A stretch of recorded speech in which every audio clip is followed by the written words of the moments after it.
Hi everyone, అందరికీ నమస్కారం. నేను Revathi. Welcome back to rates kitchen.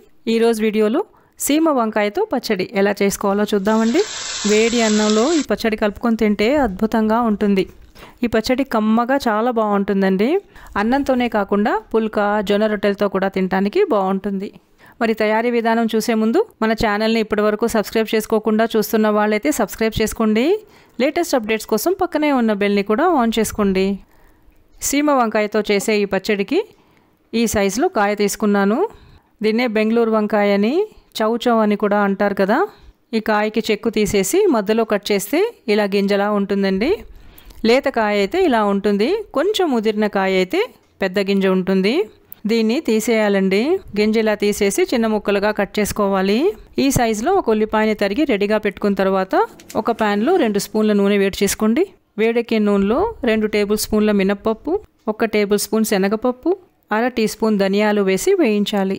పప్పులు దోరగా వేగగానే మీరు ఎంత కారం తింటారో దానికి తగ్గట్టుగా పచ్చిమిరపకాయలు వేసుకోండి. నేను ఇక్కడ ఒక 8 కాయల వరకు తీసుకున్నాను. కాయ కారాన్ని బట్టి కూడా మిరపకాయలు ఎక్కువ తక్కువ పడతాయండి. మిరపకాయలు ఫ్రై అవ్వగానే తరిగిన ఉల్లిపాయ ముక్కలు వేసి వేపుకోవాలి. మీకు కావాలంటే ఉల్లిపాయతో పాటు వెల్లుల్లి రిబ్బలు కలుపుకోండి. నేను ఈరోజు వెల్లుల్లి లేకుండా చేస్తున్నాను. లాస్ట్లో ఇంగువ పోపు పెడతాను. ఉల్లిపాయల్ని లైట్గా వేపుకుంటే చాలండి. ఇప్పుడు తరిగిన వంకాయ ముక్కలు, సరిపడా ఉప్పు వేసి మగ్గనివ్వాలి. మధ్య మధ్యలో కలుపుకుంటూ మగ్గించుకోండి. వంకాయలు పూర్తిగా మగ్గిన తర్వాత చిన్న విసిరికాయ అంత చింతపండు, 1 స్పూన్ జీలకర్ర, 2 టేబుల్ స్పూన్ల వరకు కొత్తిమీర వేసి మొత్తం అంతా ఒకసారి బాగా కలిపి స్టవ్ ఆఫ్ చేసేయండి. వేడి ప్యాన్లోంచి వేరే ప్లేట్లోకి మార్చి పూర్తిగా చల్లారనివ్వండి. ఇవి పూర్తిగా చల్లారిందండి. ఇప్పుడు ఈ సైజులో పచ్చి కొబ్బరి ముక్కని చిన్న ముక్కలుగా కట్ చేసి మిక్సీ జార్లో వేసుకొని ఒక్కసారి మిక్సీ పట్టుకుంటే కొబ్బరి బాగా నలుగుతుంది. కొబ్బరి బాగా నలిగింది కదండి. ఇప్పుడు వేగిన పప్పు, మిరపకాయలు, మగ్గించిన వంకాయ ముక్కలు వేసి పూర్తిగా మెత్తగా కాకుండా ఇలా గరుగ్గా మిక్సీ పట్టుకోవాలి. ఇలా కచ్చా పచ్చాగా ఉంటేనే ఈ పచ్చడికి టేస్ట్. నెక్స్ట్ పోపు కోసం ఒకే 1 స్పూన్ నూనె వేడి చేసుకోండి.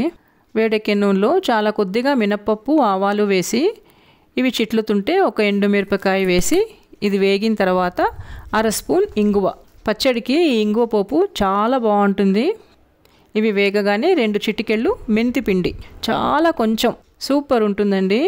మెంతుల్ని నూనె లేకుండా వేయించి పౌడర్ చేసి ఒక బాటిల్లో వేసి పెట్టుకుంటే ఈ పచ్చళ్ళు, పప్పు, కూరల్లోకి కలుపుకుంటే టేస్ట్ చాలా బాగుంటుంది.